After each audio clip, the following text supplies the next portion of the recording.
Showtime! The Capital G Show starts right now.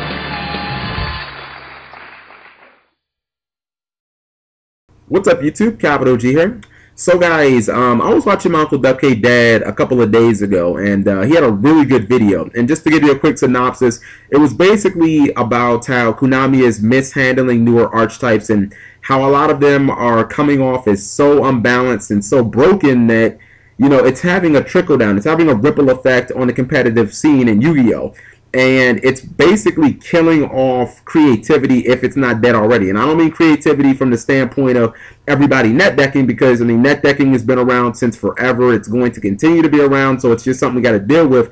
I mean from the standpoint of it doesn't seem like anymore you can just, you know, pick up a bunch of cards, a bunch of good cards that work in unison with each other, you know, try hard to find synergy within, you know, just cards that are not designed specifically to work with each other, but through your testing and through, you know, you knowing mechanics and stuff, you can actually just build a good deck from scratch. Like, it just doesn't seem like that happens anymore.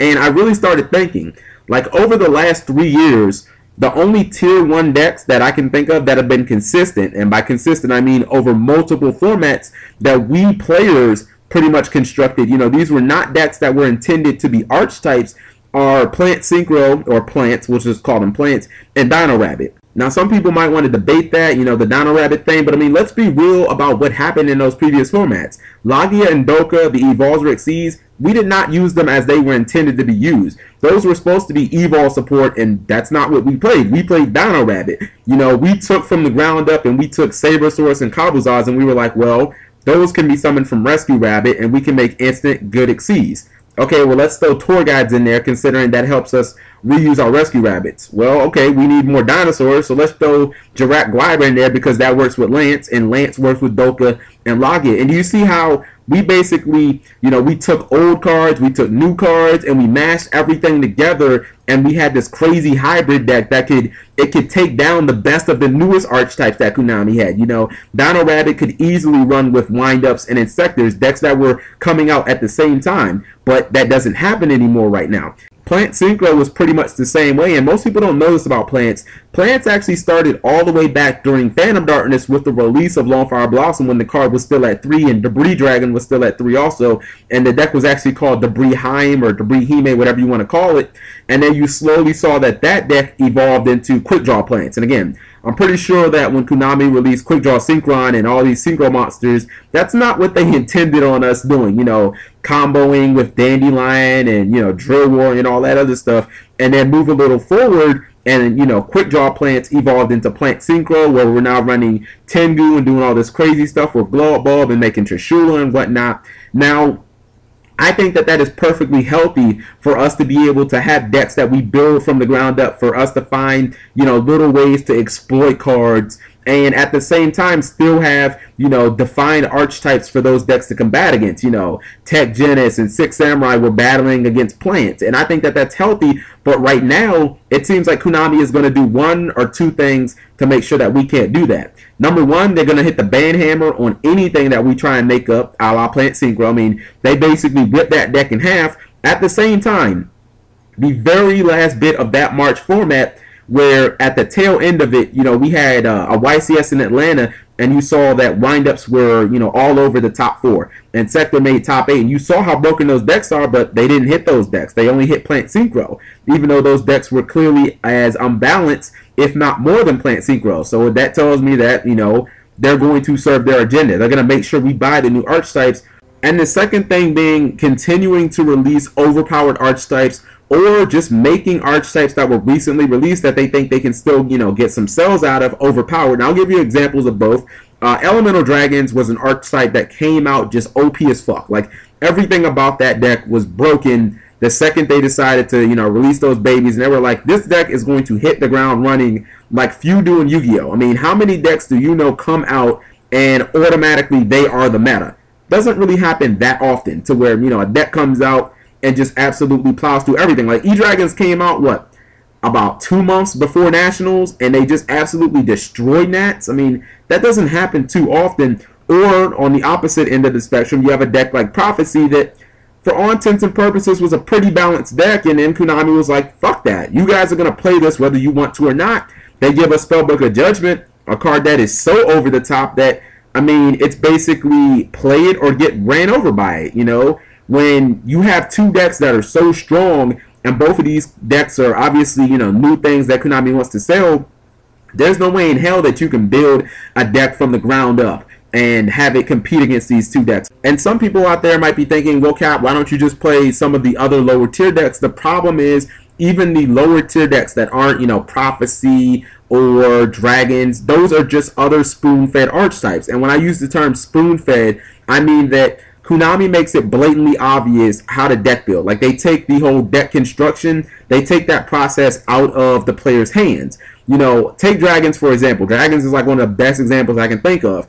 Alright, so I want to build an E-Dragon deck. Okay, so I'm going to take 3 of all the big dragons. That's 12 cards. I'm going to take 2 of all the babies. That's another 8 cards.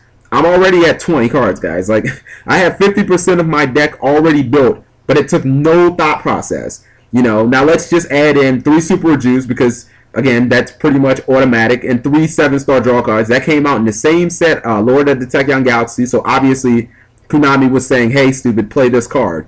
You know, and then you add in your typical staples, and it's like, I'm already at like 35 cards. You know, maybe I add in 3 Sarkos. I'll give it, that actually takes a little bit of thought process, you know, the whole Sarko. Not really, but it's very easy with these new archetypes to get to like 35 cards, and for me to have not even thought about what the hell that I'm putting in my deck, because that's how simplified the game is. Like, they've taken the entire deck building, they've taken that element out of the game of Yu-Gi-Oh! And that's what I think is unhealthy. It's not that I hate all archetypes or, you know, I hate newer archetypes. I just don't want them to be so extremely powerful that we can't play the game of Yu-Gi-Oh! Without having to resort to playing an archetype. You know, think back all the way when Phantom Darkness was released. Phantom Darkness wasn't really an archetype. All it was a set comprised of a whole bunch of fucking broken-ass dark support. That's all it was. And yet, when you look at Phantom Darkness, how many different Tier 1 decks did we get out of that? Okay, obviously you had Dad Return, and we all know what that is, so I'm not going to go into that. You had Diamond Dude Turbo, which, you know, many people would play variants of that, you know, maybe get top 8 at regionals. You had the Shadow Priestess of Ohm OTK, or actually it was an FTK, and for everybody out there saying, what the hell is that? It got second at a YCS, and it got like 8 at like 2 others. So the deck was legitimate, and if I'm not mistaken, in Phantom Darkness, 6 Samurai United also came out, and 6 Sams was Tier 1 at the same time. So, you know, you had one set that really wasn't comprised of any specific archetype, but you got so many different variants of decks because, you know, it was a set where we didn't have to specifically play any 1 or 2 decks.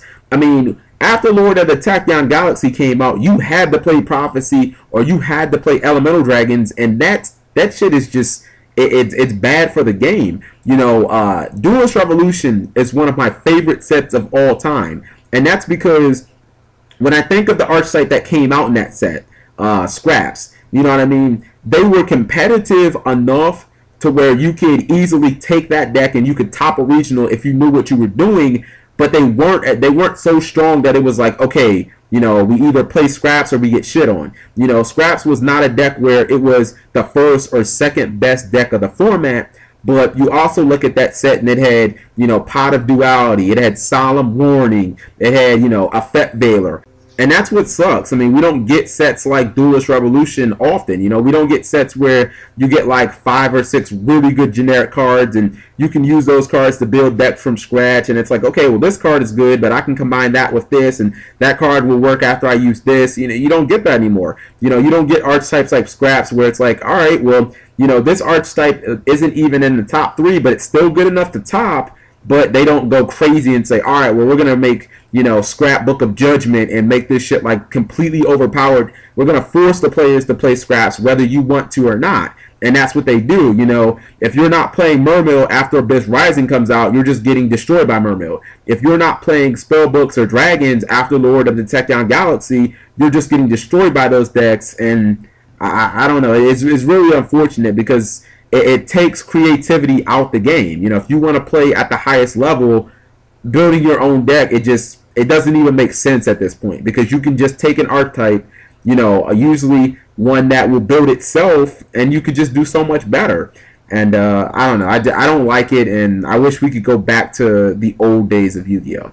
So let me know what you guys think. Thank you for watching as always, and take care. Subscribing makes life happy.